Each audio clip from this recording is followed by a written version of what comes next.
బండి సంజయ్ మాట్లాడుతున్నారు, లైవ్ లో చూద్దాం.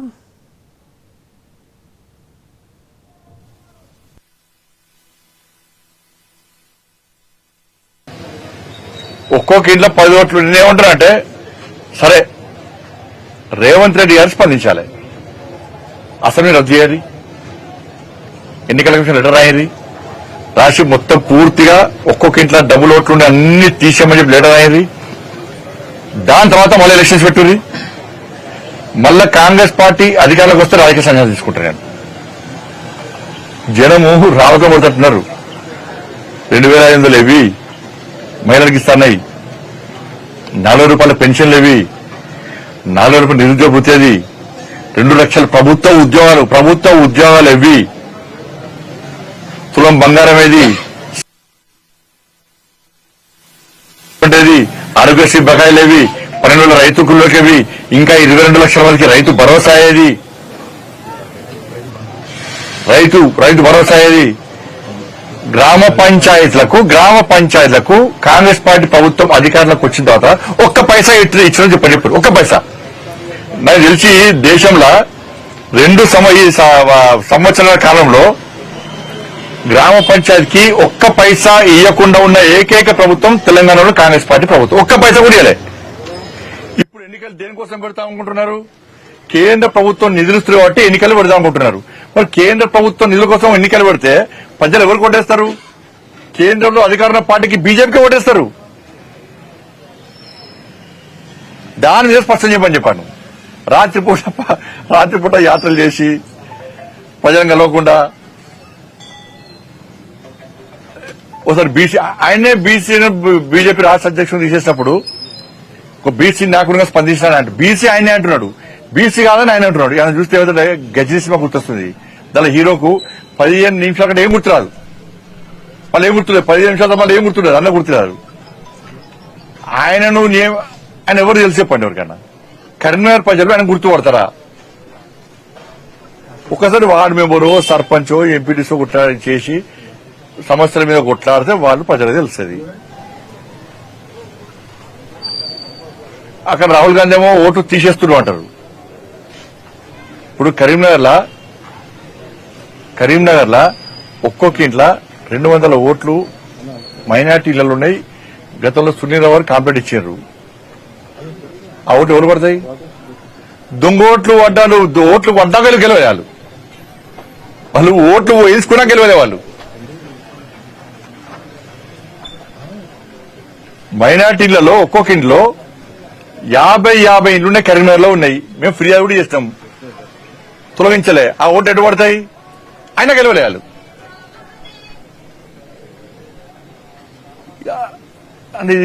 అన్ని ఆయన ఏం ఆడుతున్నా ఆయనకు అర్థం తెలియదు. అవగాహన అయితే ఆయనకు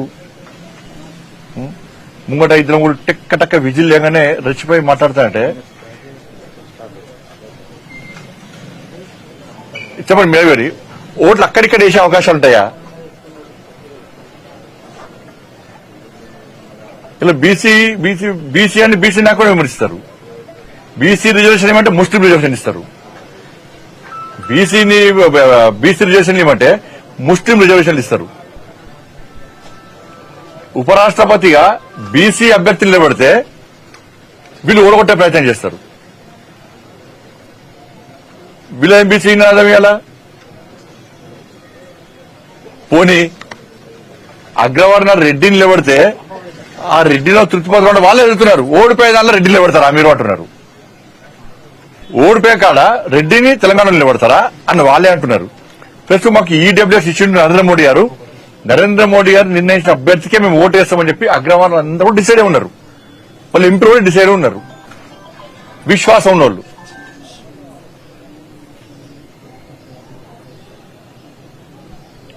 అంటే వాళ్ళు ఏమంటారంటే రాహుల్ గాంధీ మహాదేవ్పూర్ అది బయట పెట్టిన తర్వాత దేశవ్యాప్తంగా మాకు ఈ అనుమానాలు ఉన్నాయి, తెలంగాణలో కూడా మరి వాళ్ళ ఎంపీ ఆయన మీద కూడా మేమే గెలుస్తున్నాం.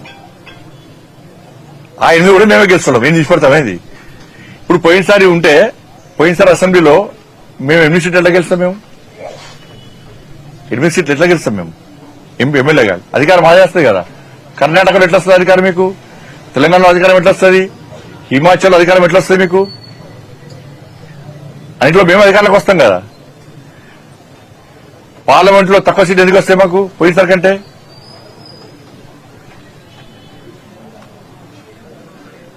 కాబట్టి ఇది అవగాహన లేకుండా మాట్లాడము, ఏదో బండి సంజయ్ తెలిస్తే బ్రేకింగ్లు వస్తాయని మాట్లాడము. లాస్ట్ వీక్ నాకు ఏం చెప్పినట్టు నేను ఒక కాంగ్రెస్ పార్టీ నాయకుడు ఫోన్ చేసి, అన్న ఆయన బాగా అది కాదు, ఆయనకు సెక్యూరిటీ కూడా ఇస్తలేరు, ఆయనకు అటు ఇటు గన్మెన్ వేసుకొని తిరిగిన షోక్ బాగున్నది, ఆయన ఎక్కడ టార్గెట్ కాదు, ఆయన బీఆర్ఎస్ సపోర్ట్ చేస్తాడు, బీఆర్ఎస్ మనిషి అనే. కాబట్టి బీజేపీని తిడితే అక్కడిక్కడ యాత్రను అడ్డుకుంటారు, అడ్డుకుంటే సెక్యూరిటీ పేరుతోనే గన్మెన్ వేసుకొని తిరగాలని చెప్పి షోక్ ఉన్నది కాబట్టి ఇది చేస్తుండు. ఆయన వార్డు మెంబర్ కూడా ఉంటే మా పార్టీలే నవ్వుకుంటున్నారు ఆయన మాటలు చూసి. ఈ తెలంగాణలో ఓటు చోరెక్కడిది, ఆ బీహార్ లో చేస్తేనే మొత్తం డైమండ్ కథ అయిపోయిన పరిస్థితి ఆడ. ఇక్కడ ఓటు చోరెక్కడిది, 8 మంది మేము కాంగ్రెస్ ఎంపీలకు గెలిచినాం, మేము గెలిచా కూడా ఓటు చోరీ అంటే ఇప్పుడు నమ్ముతాడా అన్న? ఇది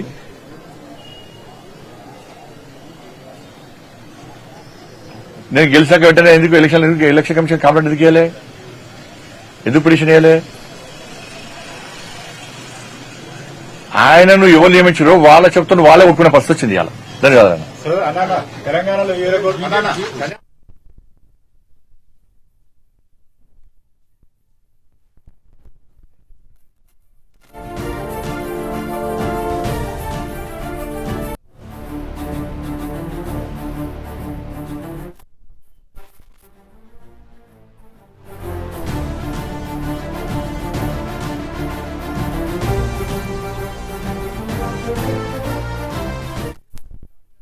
మేము బైన్సాలో పేద హిందువుల ఇల్లు కాలబెట్టప్పుడు ఏడవేరు వీళ్ళు కాంగ్రెస్ వాళ్ళు, పేదల ఇల్లు కాలబెట్టప్పుడు ఏడవేరు కాంగ్రెస్ వాళ్ళు. అనేక మంది యువకుల మీద పీడీ యాక్ట్ పెట్టింది బీఆర్ఎస్ పార్టీ ప్రభుత్వం. కాంగ్రెస్ పార్టీ ఏడమైంది? గోహత్య జరుగుతుంటే కాంగ్రెస్ వాళ్ళు ఏడవేరు. మేము కొట్లాడుతున్నాం, నిరంతరం కొట్లాడుతున్నాం. బైన్సాప్పుడు ఎన్నికల్లో అయినా కొట్లాడినాం, అరెస్ట్ అయినాం.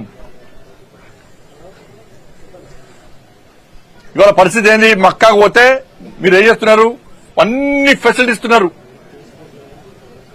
పైసలు ఇస్తున్నారు, వాళ్ళకి సపరేట్ బడ్జెట్ ఇస్తున్నారు. ఇలా ఒక పేదోడు అయ్యప్ప గుడి, అయ్యప్ప శబరిమల పోవాలంటే పోలేని పరిస్థితి.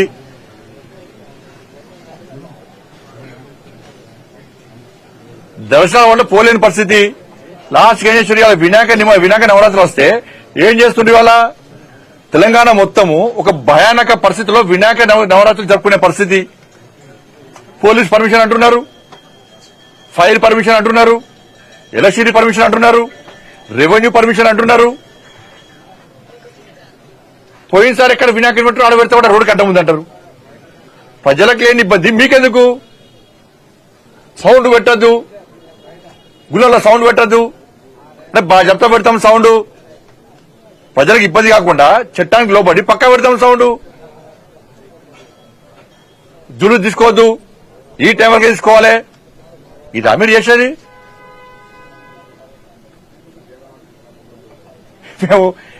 మేము దేవుని నమ్ముకున్నామా? దేవుల పార్టీ అది, దేవుల పార్టీ. ఎన్నికలు ఉన్నా లేకుండా ధర్మం కోసం, సనాతన ధర్మం కోసం, సనాతన ధర్మం కాపాడడం కోసం, హిందూ ధర్మ పరిరక్షణ కోసం, హిందూ సమాజం కోసం కష్టపడి పనిచేసే పార్టీ భారతీయ జనతా పార్టీ. మీ బతికేంది? మీ బతికేది బిచ్చ బతుకు మీది. ఎన్నికలు వస్తున్నాయంటే సరే, ముస్లింలు వాళ్ళ ఆచార వ్యవహారాల ప్రకారం వాళ్ళు టోపు పెట్టుకుని వాళ్ళ దేవుని వాళ్ళు ఆరాధిస్తారు. మీరేం చేస్తారు? బిచ్చ పొట్లకు పోయి టోపులు పెట్టుకుని నమాజ్ చేస్తారు మీరు ఓట్ల కోసం. ఓట్లు వచ్చినాయంటే ఇఫ్తార్ విందులు చేసేది మీరు, నటించాడు జీవించేది మీరు, టోపులు పెట్టుకుని నమాజ్ చేసేది మీరు.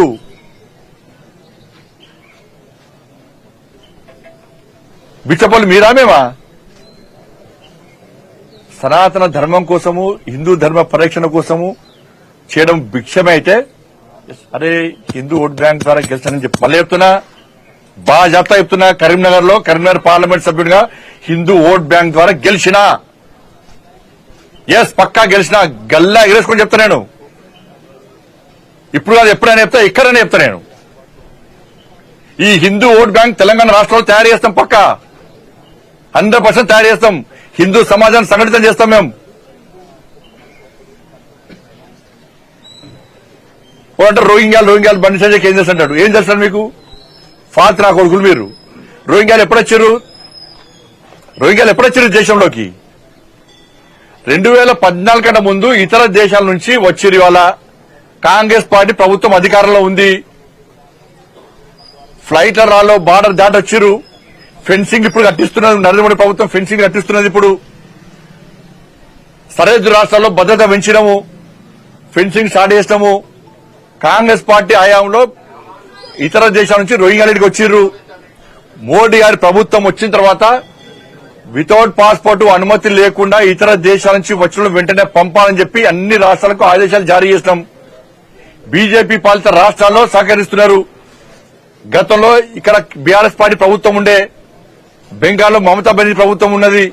వీళ్ళు సహకరించకపోవడమే కాకుండా వాళ్లకు షెల్టర్ ఇచ్చి షెల్టర్ను ప్రారంభోత్సవాలు చేశారు. డిప్యూటీ సీఎం అప్పుడు వాళ్లకు రేషన్ ఆధార్ కార్డులు ఇచ్చిండ్రు, వాళ్ళకి డబుల్ బెడ్రూమ్లు ఇచ్చిండ్రు, వాళ్ళకు పెన్షన్లు ఇస్తున్నారు. వాళ్ళని దేశ పౌరులుగా గుర్తించే ప్రయత్నం గతంలో బీఆర్ఎస్ చేసింది, ఇప్పుడు కాంగ్రెస్ పార్టీ చేస్తున్నది ఓటు బ్యాంక్ కోసం. ఇది జరిగింది. కేంద్రంలో మోడీ గారి ప్రభుత్వం ఉంది కదా, బండి సంజయ్ హోమ్ మినిస్టర్ కదా, ఆపొచ్చు కదా అంటే 2014 కంటే ముందు వచ్చిన దరిద్రులు వాళ్ళు రేపు మన సింధూర్ ఆపరేషన్ జరిగింది, భారతదేశం యుద్దం జరిగింది పాకిస్తాన్ మధ్యలో. ఇప్పుడు అయితే రోహింగ్యాలో ఓటు బ్యాంక్ కోసం మీరు ఇక్కడ షెల్టర్ ఇచ్చిర్రో, వాళ్ళని పెంచి పోషిస్తారో, ఇండియా పాకిస్తాన్ యుద్దం అయితే వీళ్ళు ఎవరు సపోర్ట్ చేస్తారు? వేల మంది వచ్చుంటారు ఇవాళ తెలంగాణ రాష్ట్రంలో. వీళ్ళు వచ్చి ఎవరు సపోర్ట్ చేస్తారు? పాకిస్తాన్ సపోర్ట్ చేస్తారా, ఇండియాకి సపోర్ట్ చేస్తారా, భారత్ సపోర్ట్ చేస్తారా? ఇది దేశం ముఖ్యమా, ఓటు బ్యాంకు ముఖ్యమా? మేము అడిగేది దాని గురించి అడుగుతున్నాం. మేము వాళ్ళ గురించి మాట్లాడమంటే వాళ్ళు రోడ్డు బ్యాంకులు చూస్తారు. మీరు ఇవాళ రాష్ట్ర లా అండ్ ఆర్డర్ అనేది రాష్ట్ర ప్రభుత్వం ఆధీనంలో ఉంటుంది. కేంద్రం నుంచి డైరెక్ట్ మోడీ గారు సిఆర్పీఎఫ్ సిఎస్ పంపించి అందరు పంపరారు. రాష్ట్ర ప్రభుత్వం చేతుల్లో లా అండ్ ఆర్డర్ ఉంటుంది. వాళ్లే పంపాలి, వాళ్లే సహకరించాలి. బాధ్యత ఏముంటది? అక్కడి నుంచి పాస్పోర్ట్ ద్వారా వీసా పొంది వచ్చి వీసా గడువు ముగిసిన తర్వాత కూడా ఇక్కడ ఉంటే వాళ్లను కేంద్ర ప్రభుత్వము వాళ్ళని కించి పంపించే ప్రయత్నం చేస్తారు. వీళ్ళంతా బార్డర్ దాటి, ఫెన్సింగ్ లేకుండా బార్డర్ దాటి దొంగదారులో వచ్చిన అందరూ కూడా. ఇప్పుడు 2014 కంటే ముందు 2014 మోడీ గారు ప్రభుత్వం వచ్చాక టైట్ చేస్తాం మేము. దాన్ని గుర్తుంచుకోవాలి. ధన్యవాదాలు.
కేంద్ర హోంశాఖ సహాయ మంత్రి బండి సంజయ్ కీలక వ్యాఖ్యలు చేశారు.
కేంద్ర సహాయ మంత్రి బండి సంజయ్ కీలక వ్యాఖ్యలు చేశారు. ఇక ఇదే అంశానికి సంబంధించి మరింత సమాచారాన్ని మా ప్రతినిధి రామకృష్ణ అందించడానికి సిద్ధంగా ఉన్నారు. రామకృష్ణ, చెప్పండి. కేంద్ర హోంశాఖ సహాయ మంత్రి బండి సంజయ్ ఈ రోజు కరీంనగర్ జిల్లాలో పర్యటిస్తున్నారు. సైకిళ్ల పంపిణీ కార్యక్రమం వచ్చినటువంటి ఆయన మీడియాతో మాట్లాడుతూ ఏదైతే 2 రోజుల పాటు కరీంనగర్లో కొనసాగినటువంటి కాంగ్రెస్ జనహిత పాదయాత్రలో టీపీసీసీ అధ్యక్షుడు మహేష్ కుమార్ గౌడ్ చేసినటువంటి వ్యాఖ్యలపైన స్పందిస్తూ ఆయన వార్డు మెంబర్ కూడా గెలవలేదు, అలాంటి వ్యక్తికి ప్రజా సమస్యలు ఏం తెలుస్తాయి, అదేవిధంగా దొంగ ఓట్ల మార్గం గురించి మాట్లాడేటువంటి హక్కు ఎక్కడుంది, అసలు వాటి గురించి అవగాహన లేనటువంటి వ్యక్తి అతను, అదేవిధంగా వార్డు మెంబర్ గెలిచినటువంటి ఆ వ్యక్తికి ఎట్లా తెలుస్తుంది, అసలు దొంగ ఓట్లతో గెలవలేదని చెప్పేసి కూడా ఆయన చెప్పడం జరిగింది. మొత్తంగా తాను 30 ఏళ్ల నుంచి రాజకీయాల్లో ఉన్నాను, నేను కౌన్సిలర్ నుంచి కేంద్ర హోంశాఖ మంత్రి వరకు ఎదిగానని చెప్పి ప్రయత్నం చేశారు. మొత్తంగా ఆయన వ్యాఖ్యలను తిప్పికొట్టడం జరిగింది. ఒకవేళ గనక తెలంగాణ రాష్ట్రంలో అదే దొంగ ఓట్లతోనే గెలిచిన 8 మంది ఎంపీలు గెలిచినటువంటి నిజమైతే గనక మిగిలిన పోటీ చేసినటువంటి మిగిలిన 8 స్థానాలు కూడా తాము గెలిచే వాళ్ళం కదా అని చెప్పేసి కూడా ఆయన చెప్పడం జరిగింది.